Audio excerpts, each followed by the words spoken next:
Hello, friends. Today we are going to tell you the story of a book that captures the emotions, pain, and hopes of a 13-year-old girl. Her name was Anne Frank, and she shared her life with the world through a diary. This is not just the story of one girl, but a reflection of the harsh realities of an era. Anne Frank was born on June 12, 1929, in Frankfurt, Germany.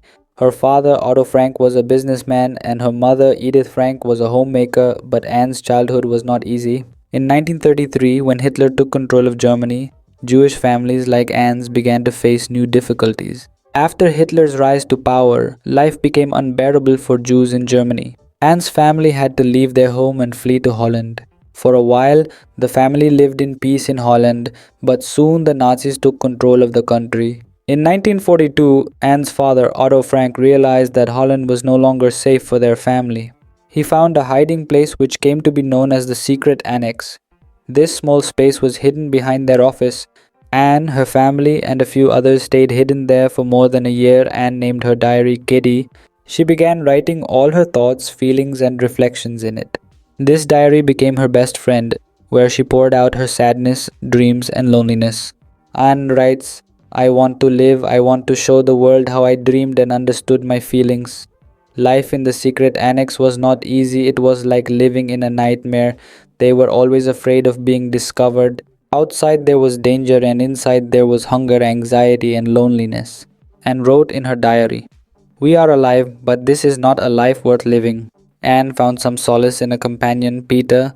Peter was another boy hiding with them, and he became a companion for Anne during her lonely times. Anne, who used to share her emotions only with her diary, began to share them with Peter as well.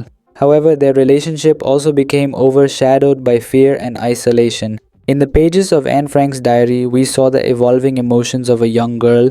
While the world was burning, Anne's heart remained full of hope. She wrote in her diary, "I am watching the world change, but I still believe that there is good in humanity." Her diary was not just a tale of sorrow, but also the dream of a girl who wanted to live. In August 1944, a tragic day came when their hiding place was discovered. Nazi soldiers arrested them. Anne and her family were first sent to Westerbork and later to death camps like Auschwitz. In that moment, Anne's dreams, her diary, and her life were shattered. In the camp, illness took hold of Anne, and at the age of just 15, she died. Her story ended, but her diary became an immortal legacy. Anne Frank's diary was brought to the world by her father, Otto Frank, who survived the camps. In 1947, the diary was published, and Anne Frank's name became a symbol worldwide. Her story is an inspiration to anyone going through hardships. Anne Frank's story teaches us that no matter how dark the world may seem, we should never give up hope. Even during the toughest times of her life, she never stopped dreaming. Her story is a reminder and an example that life is worth living, and it is even more important to keep dreams alive. Anne Frank's story is not just limited to her diary, it is a message that no matter how difficult life becomes, always keep hope and dreams alive. Like, share, and subscribe. Let us know in the comments how Anne Frank's story impacted you.